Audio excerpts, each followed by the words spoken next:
નમસ્કાર દર્શક મિત્રો, મંતવ્ય ન્યૂઝનો ડોક્ટર ટોક જે કાર્યક્રમ છે તેની સાથે હું છું સ્મિતા. તો આજે આપણે કમરની જે સમસ્યાઓ હોય છે તેના વિશે ખાસ વાતચીત કરવાની છે. ઘણા લોકોને અને તેમાં પણ ખાસ કરીને ઓફિસમાં બેઠા રહેતા કે બેઠાડું જીવન જીવતા લોકોને કમરના દુખાવાની ઘણી ફરિયાદો રહેતી હોય છે. હવે આ જે સમસ્યા છે સામાન્ય સમજીને ઘણા લોકો ડૉક્ટર પાસે જતા પણ નથી, પરંતુ ઘણી વખત એવું પણ બને છે કે પીઠનો દુખાવો એક મોટી સમસ્યાનું સ્વરૂપ ધારણ કરી લેતો હોય છે. પરંતુ આવું ક્યારે બને છે? પીઠના દુખાવા પાછળના સામાન્ય કારણ શું છે? તેનાથી છુટકારો મેળવવા માટે શું કરવું જોઈએ અને ક્યારે તેને લઈને ડૉક્ટર પાસે જવું, તે સવાલ ઘણાના મનમાં થતા હોય છે. તો હવે તમારે ગભરાવાની જરૂર નથી, કેમ કે આપણી સાથે છે ઓર્થોપેડિક નિષ્ણાંત ડૉક્ટર તારક પટેલ, જેઓ એક યોગ્ય માર્ગદર્શન આપશે અને તમારા પ્રશ્નોના જવાબ આપશે. તો આ બધી જે સમસ્યાઓ હોય છે કમરને લઈને અને તેની સાથે ખાસ આજે આ મુદ્દા ઉપર આપણે ચર્ચા કરવાની છે. આપણી સાથે ડૉક્ટર ઉપસ્થિત છે ડૉક્ટર તારક પટેલ, જેઓ એક સર્જન છે. જી, મંતવ્ય ન્યૂઝમાં આપનું સ્વાગત છે. નમસ્કાર. બિલકુલથી. તો ઘણી બધી કમરની સમસ્યાઓ હોય છે અને રોજિંદુ જીવનમાં ઘણી બધી યુવકોથી લઈને વૃદ્ધો સુધી કમરની જે સમસ્યાઓ હોય છે તેનું મુખ્ય કારણ શું હોઈ શકે? કમરના દુખાવામાં જે અમારી જોડે પેશન્ટ્સ આવતા હોય છે એમાં મેક્સિમમ જે કારણ છે ઓલ્ડ એજ પેશન્ટની અંદર એ ઘસારો હોય છે કે જેમાં ઉંમરલાયક લોકોમાં એજિંગ પ્રોસેસના કારણે જે વેર એન્ડ ટેર થતું હોય છે એના લીધે ઘસારો એમને દુખાવાનું કારણ બનતું હોય છે. આ ઘસારાની અંદર કમરમાં જે મણકા હોય એ મણકાનો ઘસારો પણ હોઈ શકે, બે મણકા વચ્ચેની જે ગાદી હોય એ ગાદીમાં પણ ઘસારો ડેવલપ થઈ શકે, અને આ સિવાય બે મણકા વચ્ચે જોડતું એક સાંધો પણ આવતો હોય છે. એ સાંધો કે જેને અમે અમારી ભાષામાં ફેસેટ કહેતા હોઈએ, એનો પણ ઘસારો હોઈ શકે. એટલે આ ત્રણેય ઘસારાના લીધે કમરનો દુખાવો થઈ શકે છે. આ સિવાય યંગ પેશન્ટ જે હોય, યુવા પેઢીની અંદર આપણે જોઈએ તો હમણાં વધારે ને વધારે બેકપેનના પેશન્ટો અમારી જોડે આવતા થયા છે, અને એનું એક પર્ટિક્યુલર કારણ જે અમારા પ્રેક્ટિસમાં જાણવા મળ્યું છે બેઠાડું જીવન. એટલે લોંગ સિટિંગ જે છે એ અમારી ભાષામાં એવું પણ કહેવાય છે કે sitting is now new smoking. એટલે એ પણ એટલું જ આપણી સ્પાઇન માટે હાનિકારક છે, અને એના લીધે મિકેનિકલ બેકપેન સાથે ઘણા બધા યુવાનો પણ અમારી જોડે સારવાર માટે આવતા હોય છે. બિલકુલથી. તો કમરનો જે દુખાવો થતો હોય છે 5 દિવસ 10 દિવસ અને પછી લોકો અવોઇડ કરતા હોય છે કે આ કદાચ સામાન્ય હોઈ શકે, તો ખાસ એ સામાન્ય હોય છે કે નથી અને એની પાછળનું મુખ્ય કારણ શું હોય છે, અને દર્શકોને કઈ રીતે આમ સાવચેત રાખવા જોઈએ કે ના ભાઈ કમરનો દુખાવો થયો છે તો તરત આપણે ડૉક્ટરની સલાહ લેવી જોઈએ? કમરનો દુખાવો આમ એટલી સામાન્ય ઘટના છે કે ઘણી વખતે એ દર્દીઓના મનમાં પોસિબલ છે કે એ કદાચ અંદરની ગંભીર સમસ્યાને લાઇટલી લે, અથવા તો અંદર બહુ જ સામાન્ય તકલીફ હોય તો પણ એને બહુ મોટું સ્વરૂપ આપી દે. વાઇસે વર્સા બંને રીતે પોસિબલ છે, અને એના માટે થઈને એ જાણવું ખૂબ જ જરૂરી છે કે કયા કયા કમરના દુખાવાઓને આપણે સિરિયસ ગણવા જોઈએ અને કઈ કઈ તકલીફમાં આપણે બને એટલું જલ્દી નિષ્ણાતની સલાહ લેવી જોઈએ. તો નોર્મલી જે કમરનો દુખાવો ઉંમર સાથે થતો હોય છે, એટલે જો કોઈ બાળકને કમરનો દુખાવો થતો હોય તો એ ડેફિનેટલી અમે એને રેડ ફ્લેગ તરીકે ગણતા હોય, કારણ કે નોર્મલી નાના બાળકો ક્યારેય ખોટી કમ્પ્લેન પણ નથી કરતા હોતા, અને એ ઉંમરમાં કોઈ ઘસારો પણ નથી લાગતો હોતો. એટલે 20 વર્ષની ઉંમર પહેલાં જો કોઈને કમરમાં દુખાવો થતો હોય તો એ ડેફિનેટલી ગંભીર સમસ્યા ગણી શકાય, અને એનું તાત્કાલિક નિદાન થવું જરૂરી છે. આ સિવાય ઉંમરલાયક લોકોમાં 70 વર્ષ સુધી ક્યારે કોઈ કમર દુખી ના હોય, પણ 70 પછી અચાનક જ જો કોઈ વખતે દુખાવો ચાલુ થઈ જતો હોય તો નોર્મલી એને પણ અમે લોકો થોડો સિરિયસ ગણતા હોઈએ છીએ, કેમ કે જો ઘસારાના લીધે કમરનો દુખાવો રહેતો હોય તો એ 70 સુધીમાં આવી જવો જોઈએ, પણ જો 70 કે 65-70 ની વચ્ચે જો કમરનો દુખાવો ડેવલપ નથી થતો પણ પછી અચાનક જ ડેવલપ થાય છે તો એ ઉંમરના લીધે કોઈ ઓસ્ટિયોપોરોસિસ હોય અને એના લીધે કોઈ ફ્રેક્ચર થયું એની નિશાની હોઈ શકે છે. ઉંમરલાયક લોકોમાં ઘણી વખતે કોઈ કેન્સર કે એવું કંઈ ડેવલપ થયું હોય તો એનો જો સ્પ્રેડ સ્પાઇનમાં થયો હોય તો એના લીધે પણ કમરમાં દુખાવો થઈ શકે. એટલે આવું પેથોલોજીકલ ફ્રેક્ચર અથવા તો ઓસ્ટિયોપોરોટિક ફ્રેક્ચરના લીધે પણ એ તકલીફ સર્જાઈ શકે. એટલે ઉંમરલાયક લોકોમાં જો અચાનક જ દુખાવો એક મોડી ઉંમર પછી ચાલુ થતો હોય તો એને પણ ગંભીરતાથી લેવો જોઈએ. બિલકુલથી. હવે આપણે સવારે જ્યારે ઉઠીએ છીએ અને આપણે શરૂઆત ઉઠતાની સાથે જ લોકોની એ હોય છે કે ઓ બાપા બહુ કમર દુખાય એમ, અને બધાની ખાસ કરીને લેડીઝની સમસ્યા વધારે હોય છે કમરની, તો ખાસ એનું શું ધ્યાન રાખવું જોઈએ? નોર્મલી જ્યારે કમરનો દુખાવો સવારે થતો હોય વધારે, એ મિકેનિકલ બેકપેનની નિશાની છે. મિકેનિકલ બેકપેન એટલે કે આપણા સ્પાઇન એટલે એક આપણો આધારસ્તંભ બિલ્ડિંગ જેવું સ્ટ્રક્ચર છે અને એની આજુબાજુના જે મસલ છે એને સપોર્ટ આપવાનું કામ કરતા હોય.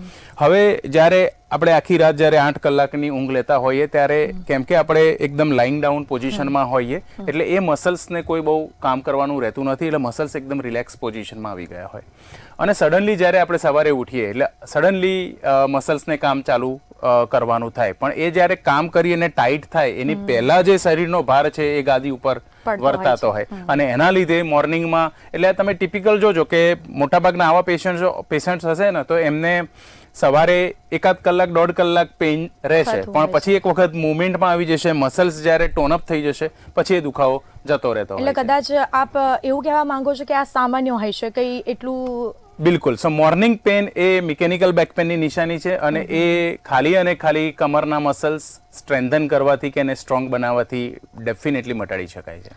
બિલકુલથી. અને ખાસ હવે એ વાત કરવાની છે કે કમરનું કેન્સર હોઈ શકે કે કદાચ એવું બની શકે કે કમર જે આપણો શરીરનો ભાગ છે કદાચ વધારે વેઇટ હોય એના કારણે બી કમર ઉપર ભાર પડતો હોય કે પછી કોઈ હાડકાનું કેન્સર, કમરની અંદરના કોઈ એવા સ્પાઇનના કેન્સરના કારણે હાડકા ઉપર કંઈ માર પડતો હોય એના લીધે કમરમાં દુખાવો થતો હોય છે. સો આ બંને અલગ પ્રશ્ન છે. એક તો ઉંમરના ભારના લીધે જે કમરનો દુખાવો થતો હોય છે એ અમે મોટે ભાગે તો એને મિકેનિકલ બેકપેનનો ભાગ જ ગણતા હોઈએ, કારણ કે જ્યારે ઓવરવેઇટ પેશન્ટ હોય ત્યારે જે સ્પાઇનનું સ્ટ્રક્ચર છે એના ઉપર એની જે તાકાત છે એના કરતાં વધારે ભાર આપણે એમને આપી રહ્યા છીએ અને એના લીધે એ જે એક્સ્ટ્રા લોડ છે એ ઘણી વખતે દુખાવાનું કારણ બનતો હોય છે. એટલે આવા પેશન્ટોમાં તો અમારી સિમ્પલ એક જ સલાહ હોય છે કે ભાઈ જે એક્સ્ટ્રા વેઇટ છે એને તમારે લૂઝ કરવું જોઈએ અને સાથે સાથે મસલ્સને સ્ટ્રોંગ બનાવવા જોઈએ. એટલે આ બે કરવાથી જે પહેલો પ્રશ્ન હતો કે ભાઈ ઓવરવેઇટ વાળા પેશન્ટને જે કમરનો દુખાવો છે મોટા ભાગે એ રિઝોલ્વ થઈ જતો હોય છે. આ સિવાય જો કેન્સરની વાત કરીએ તો યસ, ઓલ્ધો આ એટલું કોમન નથી જેટલો બાકીનું ઘસારાના લીધે જે તકલીફો થતી હોય સ્પાઇનમાં એના જેટલું કોમન એ સ્પાઇનનું કેન્સર નથી, પણ યસ સ્પાઇનનું કેન્સર પોસિબલ છે અને એમાં બે રીતના કેન્સર જોવા મળતા હોય છે. એકને અમે પ્રાઇમરી ટ્યુમર કહેતા હોય છે. પ્રાઇમરી ટ્યુમર એટલે સ્પાઇનની આજુબાજુના જે સ્ટ્રક્ચર્સ છે જેમ કે મણકા, હાડકા, નર્વ્સ, આની અંદરથી જે ટ્યુમર ડેવલપ થતું હોય એને અમે પ્રાઇમરી ટ્યુમર કહેતા હોઈએ છીએ, તો એ પણ કોમન છે. અને આ સિવાય મેટાસ્ટેસિસ એટલે ઉંમરલાયક લોકો કે કોઈ પણ પેશન્ટમાં માનો કે કોઈ બીજા અંગનું કેન્સર છે કે ભાઈ એને લંગ્સનું કેન્સર છે કે પ્રોસ્ટેટનું કેન્સર છે કે બીજી કોઈ પણ જગ્યાએ, તો એનો જે સ્પ્રેડ જે છે એ સ્પાઇનમાં બહુ જ કોમનલી ઉંમરલાયક લોકોમાં થતો હોય છે, એટલે એને અમે મેટાસ્ટેસિસ અથવા તો સેકન્ડરી કેન્સર કહેતા હોઈએ. એટલે આ બંને પ્રકારના કેન્સર સ્પાઇનની અંદર ડેફિનેટલી પોસિબલ છે. બિલકુલથી. હવે આપે જે રીતે કહ્યું કે સવારે ઉઠતાની સાથે કમરમાં દુખાવો થાય છે, હવે સવારે ઉઠી ગયા, કમરનો દુખાવો નોર્મલ થઈ ગયો અને હવે બેઠાડું જીવન વધારે એક મોટો પ્રશ્ન. અને બીજી વાત એ કે હવે વર્ક ફ્રોમ હોમ જે બેસીને જ કામ કરવાનું હોય છે, ચાલવાની કોઈ મુવમેન્ટ થતી નથી. કરેક્ટ. અને તેના કારણે બી અત્યારે ઘણા બધી સમસ્યાઓ કમરને લઈને થતી હોય છે. તો ઓફિસમાં જે લોકો કામ કરતા હોય છે, આખો દિવસ બેસી રહેતા હોય છે, તેઓ માટે ખાસ કોઈ સલાહ? એટલે આ તો અમારા માટે બહુ મોટો યક્ષ પ્રશ્ન છે, કારણ કે ઓલમોસ્ટ એવરી ડે હું આ પ્રશ્નનો રોજે રોજ બધા જ દર્દીઓને જવાબ આપતો હોઉં છું.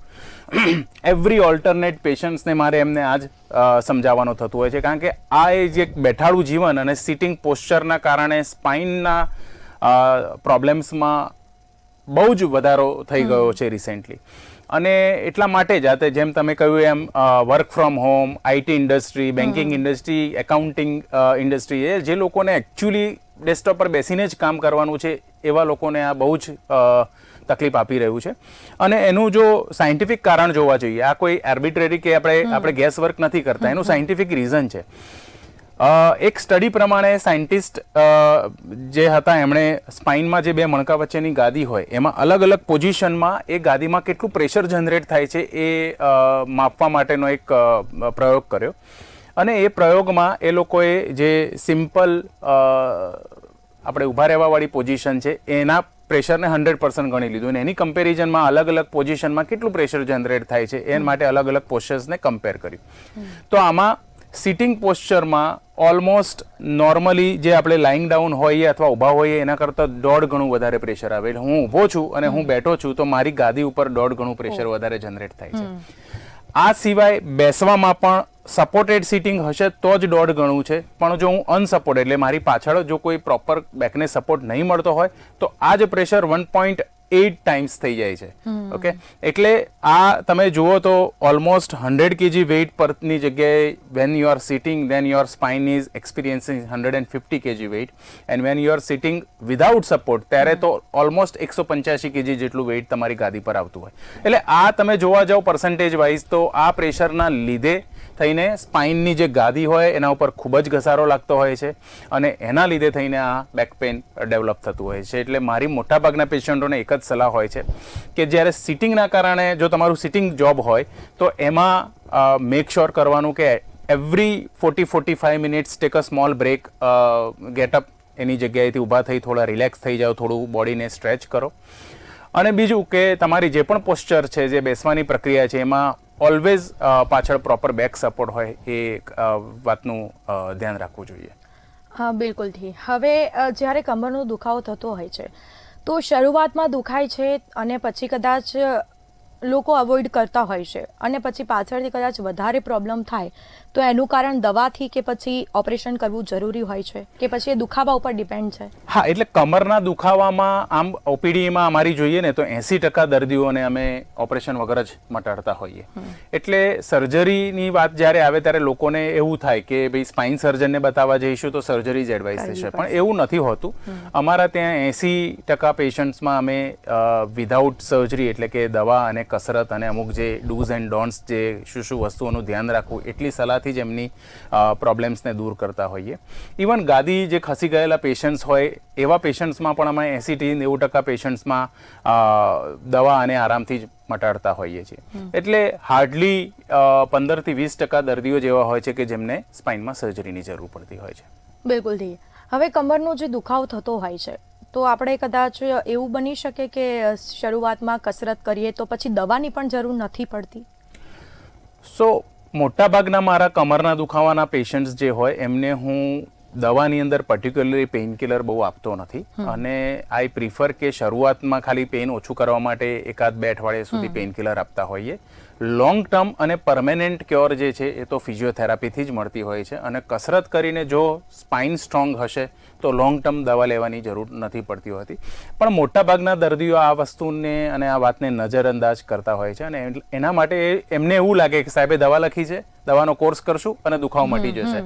અને એના કારણે થાય છે એવું કે પેશન્ટ 6 મહિના પછી આવે કે સાહેબ દવા લીધી 15 દિવસ, મહિનો તો બહુ જ સારું રહ્યું, પાછો દુખાવો ચાલુ થયો. So this is very common, કારણ કે દવા એ તમને ખાલી ટેમ્પરરી રાહત આપવા માટે જ છે, નહીં કે એને પરમેનન્ટલી મટાડવા માટે. એટલે કમરનો દુખાવો એ કોઈ એ રોગ નથી, એક પરિસ્થિતિ છે અને એ પરિસ્થિતિ માટે અમુક કસરત, અમુક ડૂઝ ડોન્ટ્સનું ધ્યાન રાખશું તો જ એ સારું થશે.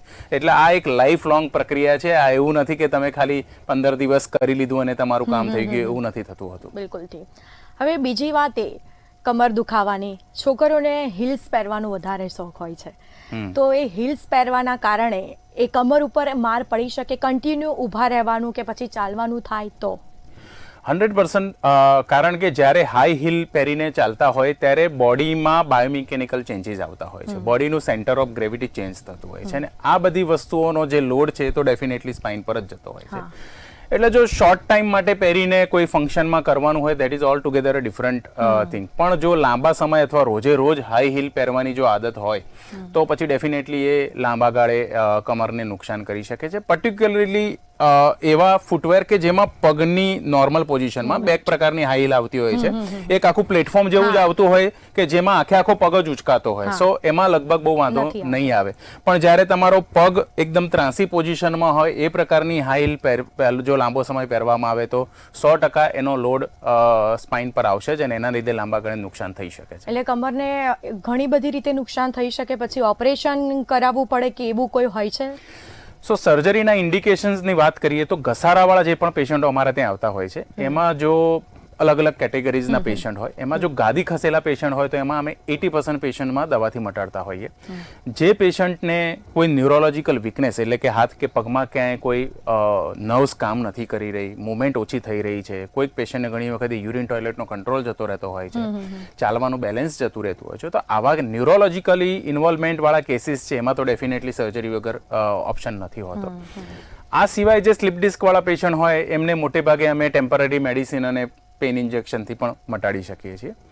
અને ઉંમરલાયક લોકોમાં પર્ટિક્યુલરલી ઘસારાના લીધે જે કેનાલ સ્ટીનોસિસ થતું હોય છે એની અંદર નસના દબાણના લીધે લોકો લાંબો સમય ચાલી નથી શકતા, ઊભા નથી રહી શકતા. એવા લોકોમાં મેજરલી અમે સર્જરી એડવાઇસ કરીએ છીએ.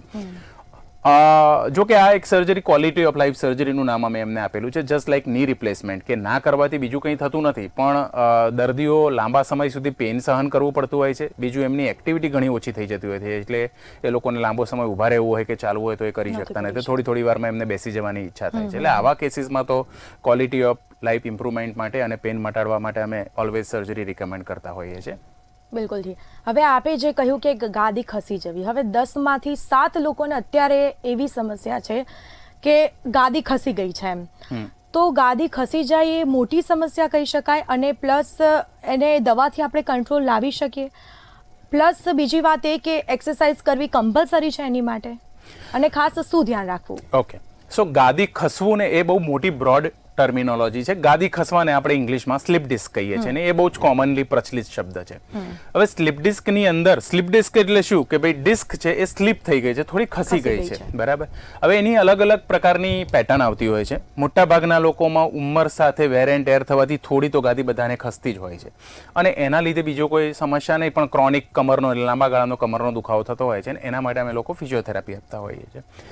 ગાદી ખસવાથી જો એ નર્વ્સ ઉપર પ્રેશર આપે તો એને આપણે સાયટિકા કહેતા હોય છે. આ એક બીજો કોમન શબ્દ છે કે ભાઈ ગાદી ખસે અને નસ પર જ્યારે દબાણ થાય અને પગમાં પછી જ્યારે ખાલી જણજણાટી, અને ગુજરાતીમાં લોકો એને રાંઝણ પણ કહેતા હોય છે, એટલે એ જે તકલીફ છે એ તકલીફ થોડી ચિંતાજનક ગણી શકાય. પણ એવા કેસીસમાં પણ જો પગમાં કોઈ લકવાની અસર અથવા યુરિન ટોયલેટનો કંટ્રોલ, આ બે જો વ્યવસ્થિત સચવાયેલું હોય તો ફર્સ્ટ 2 મંથ્સમાં અમે 80% પેશન્ટ્સને દવા અને આરામ અને પેઇન ઇન્જેક્શનથી સારા કરતા હોઈએ.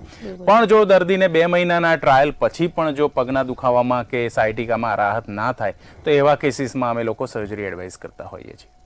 હા, બિલકુલથી. અને આ ગાદી જે ખસી જતી હોય છે એની ઉંમર કેવી રીતનું હોય છે, કે પછી મતલબ કે 21થી 25 વર્ષ સુધી, કે પછી 35 ઉપરની જે ઉંમર હોય એ લોકોને વધારે આ સમસ્યા થતી હોય? ના, એટલે આમ બ્રોડ રેન્જ જોવા જઈએ તો ઘસારાને લીધે જે ગાદી ખસતી હોય છે એ મોટે ભાગે ઉંમરલાયક લોકોમાં પર્ટિક્યુલરલી 50 પછી જોવા મળતી હોય છે. કોઈ ટ્રોમાના કારણે, એટલે કંઈક વજન ઉપાડવા ગયા, કંઈક જીમમાં કંઈક કામ કરવા ગયા ને એના લીધે જે ગાદી ખસતી હોય છે એ યંગસ્ટર્સમાં બહુ જ કોમન હોય છે. એજની વાત કરીએ તો એવો કોઈ ફિક્સ ક્રાઇટેરિયા નથી. રિસેન્ટલી અમે એક 13 વર્ષની છોકરીની સ્પાઇનમાં ગાદી ખસવાના કારણે જે તકલીફ હતી એના માટે અમારે સર્જરી એડવાઇસ કરી. એનું બોડી કમ્પ્લીટલી ટિલ્ટેડ અને she was not able to walk and stand for long. એટલે આવી જે અમુક, સો બેઝિકલી કોઈ એવી ફિક્સ ટાઈમલાઈન કે ઉંમર નથી હોતી, પણ મોટે ભાગે 25 થી લઈને 65 વર્ષની અંદર ગાદીના પેશન્ટો અમારી જોડે આવતા હોય છે. બિલકુલથી. હવે જે યંગ જનરેશન છે એ વધારે મોબાઈલ, પછી કદાચ બુક વાંચતા હોય તો સૂતા બુક વાંચતા હોય છે, સૂતા ફોન મંતરતા હોય છે, તો એના કારણે બી બેક પેઇન વધારે થતું હોય છે. તો એના માટે કોઈ સલાહ? સો બુક અને મોબાઈલ આ બંનેના લીધે બેકમાં તો એટલો બધો પ્રોબ્લેમ નથી થતો હતો, પણ નેકની અંદર, એટલે ગરદનની અંદર ડેફિનેટલી એ પ્રોબ્લેમ ક્રિએટ કરી શકે. અને પર્ટિક્યુલરલી આપણા પોસ્ચરના કારણે, એટલે જો મોબાઈલ અને બુક વાંચવાનું જો બેઠા બેઠા વાંચતા હોય ને એમાં તમે જો ગરદનને નમાઈને વાંચતા હોય તો પાછળના જે ગરદનની પાછળના મસલ્સ છે એના ઉપર ખૂબ જ સ્ટ્રેસ આવતો હોય છે, અને લાંબા સમય સુધી એ મસલ્સે એક્સ્ટ્રા કામ કરવું પડતું હોય છે, અને આના લીધે જલ્દી થાકી જતા હોય એટલે નેક પેન થતું હોય. તો આવા લોકોને મારી એક સલાહ છે કે પહેલું, અનનેસેસરી જે મોબાઈલનો યુઝ છે તો ડેફિનેટલી અવોઇડ કરવો જોઈએ. જ્યાં યુઝ કરવાની ઈચ્છા થાય અથવા કરવો હોય તો ગરદન નીચી નમાવાની જગ્યાએ હાથ ઉપર કરી અને થોડું ગરદન થોડી ન્યુટ્રલ પોઝિશનમાં, નેચરલ પોઝિશનમાં રહે એવી જ રીતે મોબાઈલનો યુઝ કરવો જોઈએ. વર્કિંગ પ્રોફેશનલમાં હું કહેતો હોઉં છું કે જેટલું કામ તમારું મોબાઈલનું તમે ડેસ્કટોપ પર શિફ્ટ કરી શકો એ સૌથી સારું છે, કારણ કે ડેસ્કટોપમાં તમારે નજર સામે જ કામ જોઈને કામ કરવાનું હોય છે. અને સૂતાની જે તમે વાત કરી એમાં જો સૂતી વખતે ઓડ પોઝિશનમાં પીલો અથવા ઓડ પોઝિશનમાં ગરદન રાખી હોય તો ડેફિનેટલી એ નુકસાનકારક છે. પણ જો સારો પીલો રાખી અને તમે સૂતા મોબાઈલને ઉપર રાખીને જો વાંચતા હો કે મોબાઈલ જોતા હો તો એમાં નોર્મલી બહુ તકલીફ નથી થતી હોતી. બિલકુલથી. હવે બીજી સમસ્યા એ છે કે પહેલાંના જમાનામાં લોકો તો પહેલાં નીચે જ સૂતા, હવે બેડ ને એવું વધારે આવ્યું, તો કદાચ નીચે વધારે સૂવાથી કે પછી બેડ ઉપર સૂઈએ તો કમર નથી દુખતી, નીચે સૂઈએ છે તો કમર દુખે છે, આ બી સમસ્યા એક હોય છે. તો એના કારણે આ કદાચ મને એવું લાગે છે કે નોર્મલ હોઈ શકે, પણ આપ ડૉક્ટર છો અને એક નિષ્ણાંત છો એટલે સારી રીતે દર્શક મિત્રોને સમજાવી શકો આ વાત. સો આ એક બહુ મોટી ગેરમાન્યતા છે કે કે ભાઈ જે ઊંઘવાની ગાદી છે એની બહુ મેજર ઇમ્પેક્ટ આપણા સ્પાઇન પર આવતી હોય. નોર્મલી અમે એવું ઓબ્ઝર્વ કર્યું છે કે જે લોકો બહુ વધારે પડતી હાર્ડ ગાદી અથવા તો વધારે પડતી એકદમ સ્પોન્જી અને સ્પ્રિંગવાળી જે ગાદી હોય ને એ લોકોમાં તકલીફ થવાનું કારણ તકલીફ વધારે કોમનલી જોવા મળતી હોય છે. એટલે જે આપણી નોર્મલ ગાદી આવતી હોય છે કે જે મીડિયમ ફર્મનેસવાળી હોય છે એ વાપરવાથી કોઈ તકલીફ નથી પડતી હોતી. બીજું અમે ખાસ રિકમેન્ડ એ કરતા હોય છે કે વર્ષોથી તમે જે ગાદી વાપરતા હોય એને સડનલી ચેન્જ ના કરવી જોઈએ. અમુક લોકોને એવું લાગે કે કમરમાં દુખે છે, ચલો હું નીચે સૂવાનું કે પાટિયા પર સૂવાનું ચાલુ કરું, અને સડન જે ચેન્જ આવતો હોય છે એના માટે આપણું બોડી જે છે એડપ્ટ એટલું જલ્દી કરતું નથી હોતું અને એના લીધે પણ દર્દીઓને સમસ્યા થતી હોય છે. એટલે સિમ્પલ બેઝિક જો મારે એઝ અ નિષ્ણાત તમને જો ગાઈડલાઈન આપવાની હોય તો બહુ ફ્રિકવન્ટલી ગાદી ચેન્જ ના કરવી જોઈએ, સડનલી ચેન્જ ના કરવી જોઈએ, અને બહુ હાર્ડ અથવા તો બહુ સોફ્ટ એવી ગાદીનો ઉપયોગ ટાળવો જોઈએ. હા બિલકુલ જી. અને ખાસ ખાવા પીવાનું ધ્યાન રાખવામાં કંઈ આવે તો કમરને લઈને કોઈ સમસ્યા કે આ છે? તો કમરના દુખાવાનું એવું ડાયરેક્ટ કોરિલેશન કોઈ ખાણીપીણી કે આપણા ડાયટ સાથે નથી, પણ ઓવરઓલ બોડીમાં જે ન્યુટ્રિયન્ટ્સ જોઈતા હોય એ જો ઓછા હોય, પર્ટિક્યુલરલી વિટામિન D3 અને B12 જે તમે ઓલમોસ્ટ હવે બધાને ખ્યાલ છે કે આની ઉણપના લીધે બોડીમાં મસલ્સ અને બોન્સ આ બંને જગ્યાએ પેઇન થતું હોય છે, ઓલ્સો જોઈન્ટ્સ ઓલ્સો. એટલે સ્પાઇનની અંદર સ્પાઇનમાં પણ મણકા જે છે એ બોન્સ છે, એની આજુબાજુ મસલ્સ છે, અને સ્પાઇનમાં પણ સાંધા આવેલા હોય છે. એટલે વિટામિન D3 અને B12 ઉણપથી બાકીના બધા શરીરમાં પણ દુખાવો થઈ શકે અને કમરમાં પણ દુખાવો થઈ શકે. પણ આના સિવાય એવો કોઈ સ્પેસિફિક ડાયટ નથી કે જે ખાવાથી ક્યારેય કમરની તકલીફ ના થાય અથવા તો જે એવોઇડ કરવાથી ઓલવેઝ કમરનો પ્રોબ્લેમ થાય. તો એવું કોઈ ડાયરેક્ટ કોરિલેશન નથી. બિલકુલથી. તો આપણે જે અત્યારે સવાલ જવાબ કર્યા એમાં ઓલમોસ્ટ બધા દર્શક મિત્રોને ખબર પડી જ ગઈ છે કે કમરની સમસ્યા શું છે અને જ્યારે દુખાવો થાય છે ત્યારે શું કરવું. પરંતુ એક નાની ટિપ્સ અમારા દર્શક મિત્રોને આપી દો કે ખાસ રોજિંદા જીવનમાં કમર દુખાય તો શું ધ્યાન રાખવું, અને કમરનો દુખાવો સામાન્ય પણ નથી હોતો, તેના વિશે થોડી માહિતી આપશો. તો કમરનો દુખાવો જો પર્ટિક્યુલરલી જે ગૃહિણીઓમાં કોમનલી જોવા મળતો હોય તો એમનામાં મારે એક સલાહ એ આપી શકું કે કન્ટિન્યુઅસ જે વાંકા રહીને કામ કરવાનું આવતું હોય છે એવોઇડ કરવું જોઈએ. એટલે કચરા પોતું જો કરતા હોય તો આખા ઘરનું એક સાથે કરવાની જગ્યાએ એને ટુકડે કરી અને વચ્ચે વચ્ચે થોડા સ્ટ્રેચ કરવાનું રાખવું જોઈએ. બીજું, જો બહુ જ લાંબા સમય સુધી વાંકા રહીને કામ કરવાનું આવતું હોય તો ડેફિનેટલી પ્રોફાઇલેક્ટિકલી અને પ્રિવેન્શન માટે કમરની એક્સરસાઇઝ અથવા તો કોઈ પ્રકારના યોગા તમારે લાઈફમાં તમારી લાઈફસ્ટાઈલમાં વણી લેવા જોઈએ. એટલે યોગા અને ફિઝિયોથેરાપી આ બે વસ્તુ એવી છે કે જે તમને ડેફિનેટલી પ્રિવેન્શન માટે હેલ્પ કરી શકે છે. બિલકુલથી. તો અમારા દર્શક મિત્રોને કમરની જે સમસ્યાઓ હોય છે તેના વિશે સરસ માહિતી આપી તે બદલ આપનો ખૂબ ખૂબ આભાર. ધન્યવાદ. તો ખાસ આપણે આજે જે કમરને લગતી જે સમસ્યાઓ હોય છે તેને લઈને ખાસ વાતચીત કરી છે, અને આ નાની નાની આદતોમાં થોડો ઘણો ફેરફાર કરીને અને સમયસર નિષ્ણાંતોની સલાહ લઈને આપણે આદતને સુધારી શકીએ છીએ.